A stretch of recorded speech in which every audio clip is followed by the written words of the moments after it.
Because it's the end of the year and I'm still in school, I haven't really had a lot of time to make YouTube videos.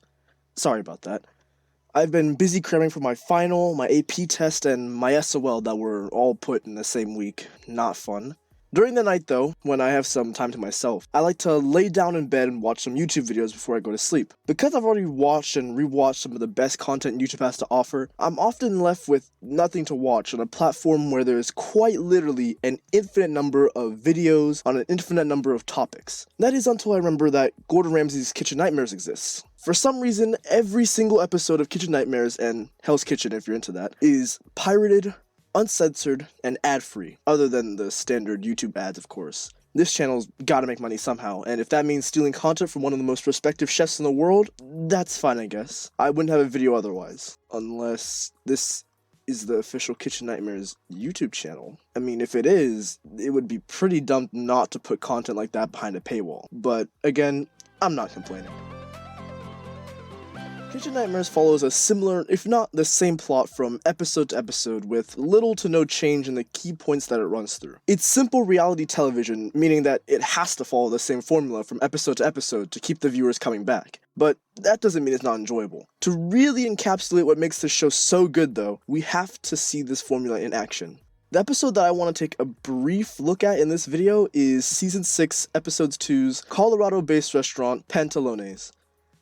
Pretty sure that's how you pronounce it, and no, that's not the French word for pants. That is the actual name of the restaurant. This family-run restaurant is owned by the husband and wife duo of Pete and Paulette. Here's the first plot point that this show hits. Family-owned restaurants. I don't know if family-run restaurants are better for the media or what, but 9 times out of 10, all the family restaurants that Gordon visits are family-owned. Just a little pro tip from a person who's never owned a restaurant, the minimum requirement to run one successfully is to either A, be willing and open to change with the modern standards. I've been telling Pete for years we need to change things, but he doesn't listen. I'm getting some bad feedback on your pizza. What are you going to do? B, have the money to at least keep a restaurant open in stressful times. If we don't get this restaurant going, we're going to have to sell our home. We're going to have to find jobs, and at our age, that is not going to be easy. Or C, not involve your family in your restaurant, because if it fails and your family has some stake in it, you'll never see one of Grandma's famous meat pies again. I feel frustrated because I want to help my parents, but there's only so much that I can do to help them. As you can see, he broke all 3 rules. Let's see how that goes for him. Denver's best pizza. That is a bold statement. Hello. How are you? Hello. Nice to see you. Hey, Chef. Gordon. Sorry, got a little excited there. Gordon Ramsay's on screen getting ready to save the day with his beautiful British physique, and his second plot point, actually getting to try the restaurant food. First impressions are the most important part of a business. If the customers come to a restaurant for the first time and eat good food, then they'll keep coming back. And if they eat terrible food, then that's probably the last time you'll ever see them. That's why Gordon always tastes the food for himself. Most of the time when Gordon asks the restaurant owner to rate their food, they always rate it a 10 out of 10. And if not, a 9 out of 10. Which is obviously really high because, you know, their bias. But when Gordon actually sits down to rate the food, well, just look at this. What he's doing, these portions, I mean, they're hideous. How much filling has he put in there? Jesus. Raw onion. Oh my God. Dripping in grease. The oil, the grease coming out of that. Wow. Did you touch that? Dough's raw. Oh wow, it is. Raw pastry. My God, what a mess. Yeah, maybe you should remove the 1 from your 10 out of 10 rating. Do you think that if you knew one of the greatest chefs in the world was coming to your restaurant, that you would at least make sure that you don't serve him raw pizza dough? That's like giving a skydiving instructor a paper parachute to skydive with. They both might get seriously injured or even die if they don't check what they're given. And those portion sizes, are you trying to hide a boulder in that? It doesn't need to be that big. This isn't Gordon Ramsay's kitchen deaths. It's Gordon Ramsay's kitchen nightmares. So let's try not to kill the host, yeah? Pete has branded his pizza the best pizza in Denver, which we all know why that's a false statement. But this also opens the door for the third plot point, the wake-up call. This is where Gordon inspects the kitchen and makes sure everything's up to code. But he didn't do that in this episode. Instead, Gordon has decided to publicly roast Pete's food by hosting a tasting contest where Pete's pizza is put up against a real Italian restaurant's pizza and a store-bought pizza. It shouldn't come to you as a surprise that Pete's pizza came in dead last with 10% favorability, which was 10% too many in my opinion.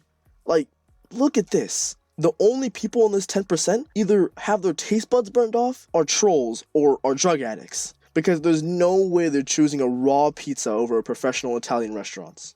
At this point in the show, the owner is supposed to accept that they're in the wrong and that they need help. And if they have a family, Pete has a son named Josh by the way, they are supposed to make up with them too. I mean, it does also help that in this episode, Pete and Josh go to Las Vegas to taste pizza from a better Italian restaurant, but that doesn't usually happen. Now with the family back together, the place remodeled, and the menu overhauled, comes the final plot point, the relaunch. This is where the owners and the staff show Gordon what they learned throughout his stay. Usually Gordon adds some pressure by having a food critic or an important local figure in the restaurant, but in this episode, the staff actually does fine. Other than a rocky start in the kitchen, Pantalone survives the relaunch dinner service and Gordon can leave a happy man.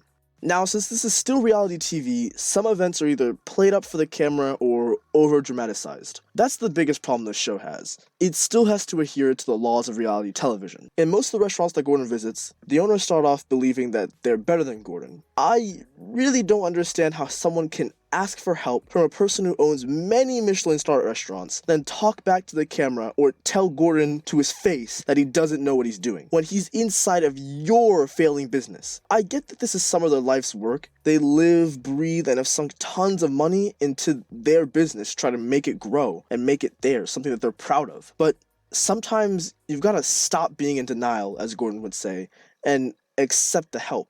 The mood swings on most of the owners in this show is amazing as well. Take, for example, this scene in the same episode, Pantalones, in case you forgot, where Gordon is asking Pete whether or not he's willing to change.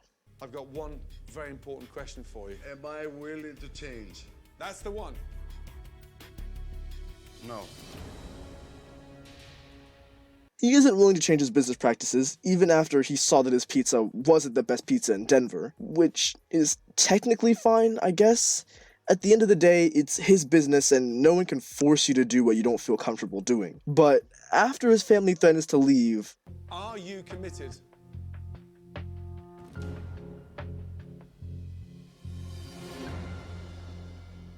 I am. You are. I am. 100%. Yes, sir. I am ready to change. I am. What? You don't change your mind on something that quickly.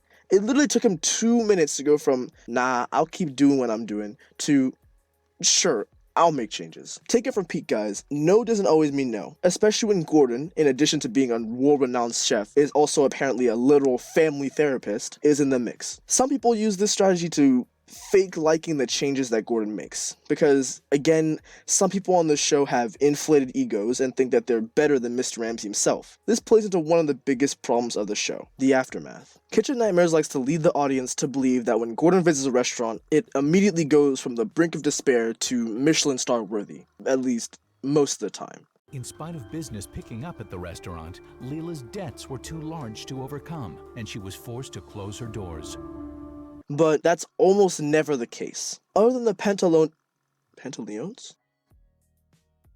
Other than the Pantaleones episode, I've only seen one other restaurant that has been through Kitchen Nightmares and lived to tell the tale. That restaurant being Yanni's Greek Cuisine. All the other restaurants that Gordon visits that I've seen were either too deep into debt to be redeemable, or just revert the changes as soon as Gordon leaves, causing the restaurant to fail. I almost have to play a guessing game every time I watch another episode because I don't know if the restaurant's still open today or if it shut down 2 months after the episode aired.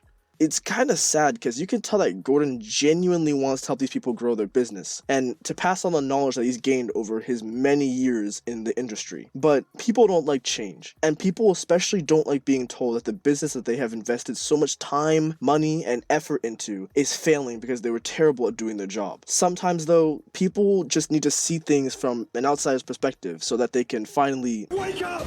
If you enjoyed this video and want to see me make more, then click the subscribe button. It's free and it helps me out a lot. I feel like Dream's saying that.